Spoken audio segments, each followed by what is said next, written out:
আমাদের wedding anniversary দেখতে দেখতে কেমন একটা বছর কেটে গেল।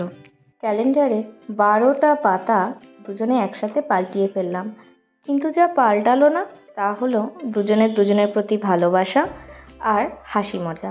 আফটার ম্যারেজ এই একটা ডেট এতদিনে এত স্পেশাল মনে হচ্ছে।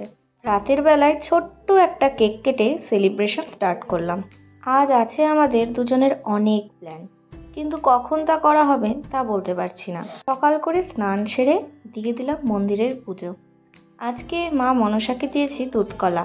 অ্যানিভার্সারি পার হয়েছে আজ দিন 15 হলো, কিন্তু ভিডিও এডিট করা বা ভয়েস ওভার দেওয়ার আমার টাইম হয়ে উঠছে না। আজও এখন আমি ফার্মেসিতে বসে এই ভয়েস ওভারটা দিচ্ছি, তাই হয়তো ব্যাকগ্রাউন্ড নয়েজ অনেক বেশি আসছে। আমাদের দুজন ছাড়া সেলিব্রেট করার কোনো লোক নেই, কারণ শ্বশুর শাশুড়ি মা বাড়িতে নেই, আর আমার মা বাবার থেকে আমি তো আছি কত দূরে। বিয়ে হয়ে গেলেই কেমন পর হয়ে যায় মানুষ, তাই না? ছোটো মাসি আর দিশা আছে আজকে বাড়িতে, ওদেরকে একটু রান্নাবান্নায় হেল্প করলাম। দেন চলে এলাম শুভ্রর কাছে। ও ফার্মেসির থেকে বাড়ি এসছে সবে। দিয়ে দিলাম ওকে ওর গিফট। ওর গিফটের জন্য ওর থেকে বেশি এক্সাইটেড যদি কেউ থাকে সেটা হচ্ছে আমি নিজের জমানো টাকা দিয়ে ওকে দিয়েছি ওর পছন্দের ব্র্যান্ডের একটা টি শার্ট। আর টি শার্টের লোগো হচ্ছে আমার পছন্দের দি লায়ন কিংয়ের। এক ঢিলে দুই পাখি মারার মতো একসাথে দুজনের পছন্দকেই আমি গুরুত্ব দিয়ে দিয়েছি। ওর এই একগাল হাসি দেখে আমার মনটা যেন আরও বেশি ভরে উঠেছে। সকালে তো ফার্মেসি খোলা ছিল, এবার বিকালে একটু না বেরোলেই নয়।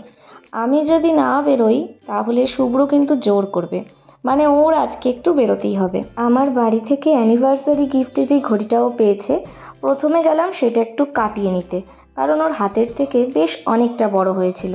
তারপরে একটা কেক কিনলাম, ছোট্ট একটা কেক কিনেছি দুজনে। তারপর আমরা কোথায় যাচ্ছি জানো?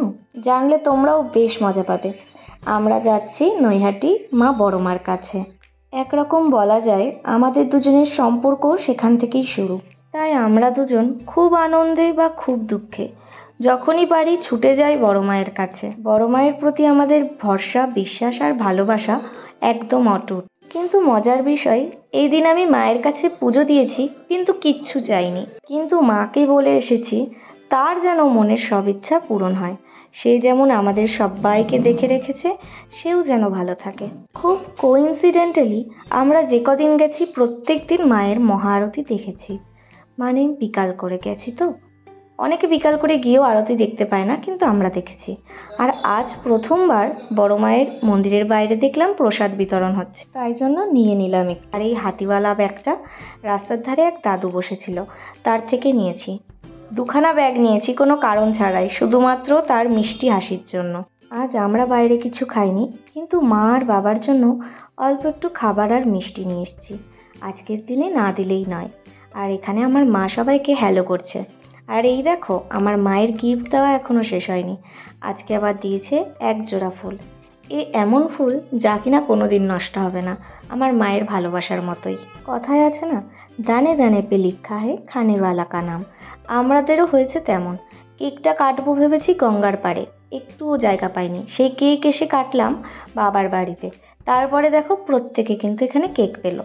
যদি গঙ্গার পাড়ে কাটতাম তাহলে কিন্তু আর ওরা পেতো না। ভালো হলো, দিদি জামাইবাবুর অ্যানিভার্সারিতে আমার ভাই বোনগুলো খাবার পাবে না, তাই কি হয় বলো? এইখানে বাবাকে কেক খাওয়াচ্ছি আর বাবা কেমন পোজে দাঁড়িয়ে আছে দেখো তোমরা।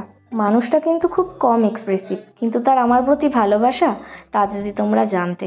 আমি আবার এখানে সবার মুখে প্রসাদের মতো একটু কেক দিয়ে কিছুটা কেক বাড়িতেও নিয়ে গেছি, আশেপাশের বাচ্চাগুলোকে একটু দেবো বলে। গরম কিন্তু পড়ে গিয়েছে। ফেরার পথে এক গ্লাস লস্যি আর ব্যাস, তারপরেই বাড়ি। কোনো বাইরের খাওয়া দাওয়া নেই, বাড়িতে যা রান্না হয়েছিল আজকে তাই খাবো। আর এসে দেখো বিছানার অবস্থা বেহাল, আর ও বসে পড়েছে গেম খেলতে। এবার আর কি, আমি ফ্রেশ হই। আজকের মতো চললাম, দেখা হবে খুব জলদি। বাই।